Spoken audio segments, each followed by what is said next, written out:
Olá, vestibulando. Tudo bem?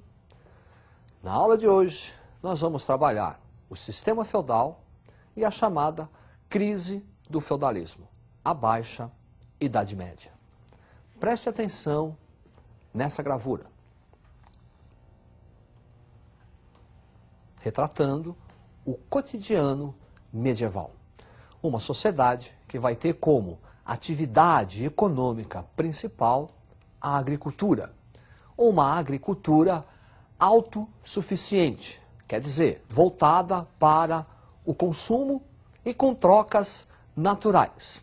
Entenda que por trocas naturais não estamos aqui eliminando as trocas monetárias. As trocas monetárias existiram, mas de pouca circulação, apenas para o comércio a longa distância. Por exemplo, para conseguir o sal, ou a pimenta, ou o cravo. Mas localmente, internamente, as trocas no sistema feudal serão naturais, produto por produto. O poder político na sociedade feudal será um poder descentralizado, fragmentado. Isso porque a posse da terra é que dá o poder político ao seu proprietário. Preste atenção neste quadro. Feudalismo, economia agrária autossuficiente, com trocas naturais, poder político descentralizado, uma sociedade estamental e o trabalho servil. Sociedade estamental, o que vem a ser isso? É uma sociedade dividida em grupos, em camadas, em estados, estamentos. E cada grupo, cada estamento, possui seus privilégios ou não. Para melhor visualização, preste atenção neste quadro. Aí está, primeiro estado, formado pelo clero, segundo estado, composto pela nobreza, terceiro estado, formado pelos trabalhadores. Quer dizer, o privilégio do primeiro estado era a oração, rezar. O privilégio do segundo estado, as decisões políticas e a prática da guerra. E cabia ao terceiro estado sustentar o primeiro e o segundo. Dentro dessa sociedade estamental, vão se estabelecer inter-relações. Relações entre os senhores feudais, relações entre a nobreza, feudo-vassálicas, e inter-relação da nobreza com o terceiro estado, o chamado trabalho servil. Pelas relações feudo-vassálicas, nós vamos analisar melhor, observando este quadro. A terra é o benefício. Aquele que faz a doação do benefício chama-se suzerano. Aquele que recebe o benefício chama-se vassalo. Lembre-se, a posse da terra dá o poder político. Então, em tese, o suzerano, ao conceder uma terra que antes lhe pertencia a um outro senhor, ele está perdendo poder político. Mas em troca, o vassalo, que é o recebedor do benefício, que é o recebedor da terra, em troca, ele deve prestação de serviço militar ao suzerano. Relação feudo-vassálica. A outra inter-relação está relacionada à servidão. O servo é um tipo de mão de obra em meio caminho entre a escravidão e o trabalho assalariado. Ele não é assalariado, pois não recebe nada, mas também não é escravo, porque ele é juridicamente livre. Ele é dono, ele tem as suas ferramentas, ele não pode ser vendido e nem maltratado. No entanto, o servo está preso à terra. E é da exploração do servo, e é da exploração da produção que o servo tira da terra, que o senhor feudal, que a nobreza medieval, tira os seus rendimentos. As obrigações feudais principais eram 3. Preste atenção neste quadro.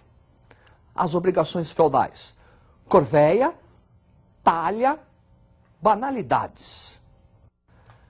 Corvéia consistia no trabalho que o servo era obrigado a realizar nas chamadas terras do senhor feudal. Alguns dias da semana, normalmente 5, todo o trabalho, toda a produção realizada pelo servo nas terras do senhor eram de exclusividade do senhor feudal.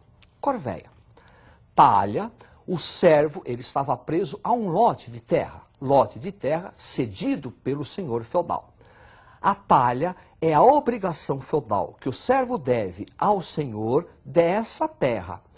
50%, a metade do que foi produzido pelo servo na terra cedida pelo senhor, 50% é dele, 50% ele entrega ao senhor feudal. Talha. Banalidades é pagamento que o servo faz pelo uso do forno para fazer o pão, uso do moinho para moer o trigo, uso de estradas, o famoso pedágio.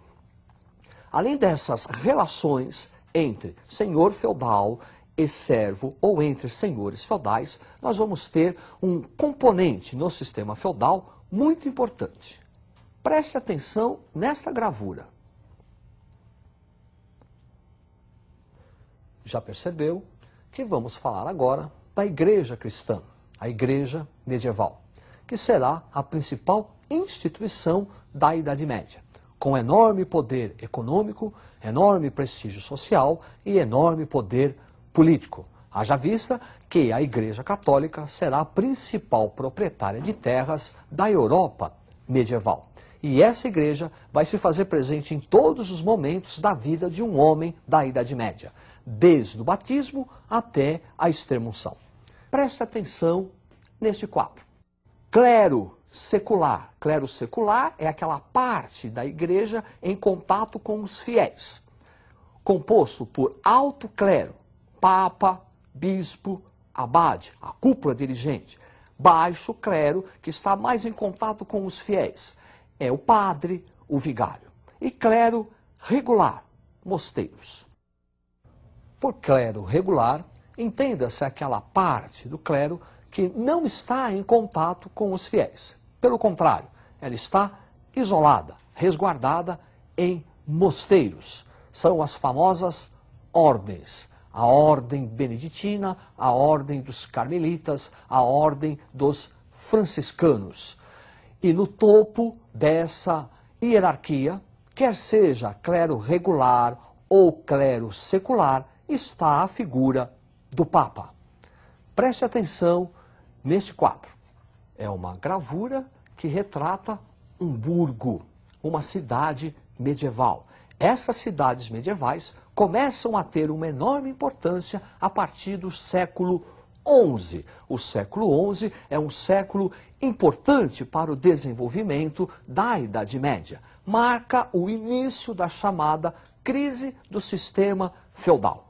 No primeiro momento, século XI é o século do crescimento populacional, por vários motivos. Primeiro, porque o homem passa a tratar a terra de uma maneira diferente.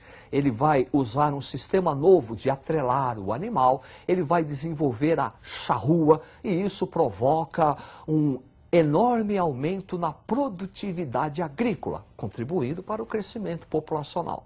As invasões de povos que vinham fora da Europa cessou, contribuindo também para o crescimento populacional. Preste atenção neste quadro.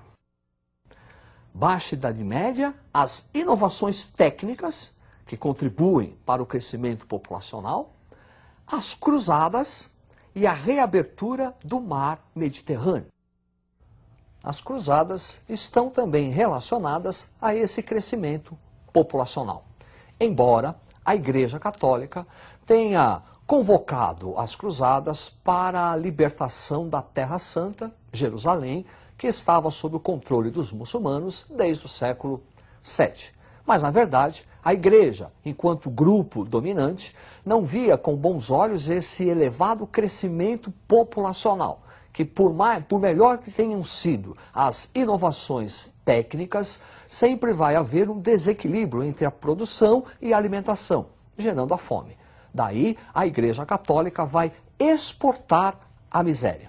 A primeira cruzada chamou-se Cruzada dos Mendigos. E as cruzadas vão também contribuir para a chamada reabertura do mar Mediterrâneo. incentivando assim novamente as trocas comerciais entre o Oriente e o Ocidente, caracterizando o chamado renascimento comercial. Preste atenção neste mapa. Estão as principais rotas comerciais mercantis. Ao norte, rota do Mar do Norte e Mar Báltico, controlada pelas cidades alemãs. Ao sul, a rota do Mar Mediterrâneo, controlada pelas cidades italianas. E uma rota terrestre fundamental que vai unir o sul da Europa, as cidades italianas, ao norte da Europa, as cidades alemãs. E nessas rotas terrestres, a principal será a rota da Champagne, onde vai se desenvolver as famosas feiras. O desenvolvimento comercial incentiva o desenvolvimento urbano, surgindo a figura do artesão, o tintureiro, o oleiro, o padeiro, que estarão reunidos em uma instituição, as famosas corporações de ofício, que eram entidades que deveriam regulamentar a produção urbana, dinamizando assim o intercâmbio comercial. O que era produzido na cidade pelo artesão seria utilizado como intercâmbio comercial, dinamizando assim as feiras, dinamizando assim o chamado renascimento comercial e urbano, desenvolvendo uma classe de mercadores muito importante que será a burguesia. Quem vive num burgo é um burguês. E essa classe, a partir do século XIII, com a dinamização das trocas mercantis, vai adquirir um grande prestígio econômico. Preste atenção neste quadro. Crise do século XIV, a famosa trilogia, Guerra dos 100 Anos, Peste Negra e a Fome. Guerra dos 100 Anos, um conflito que, na verdade, vai durar 113 anos, envolvendo França e Inglaterra. A Guerra dos 100 Anos contribui para a crise do sistema feudal ao desorganizar a produção agrícola, aumentando a fome.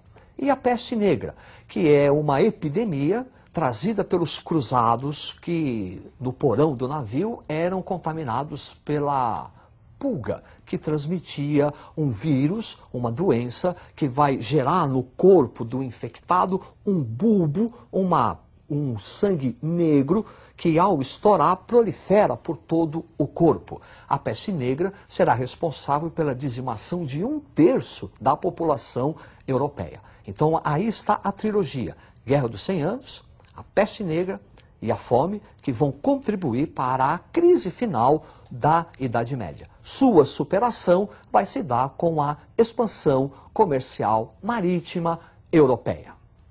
Uma boa sorte, estude e até a próxima!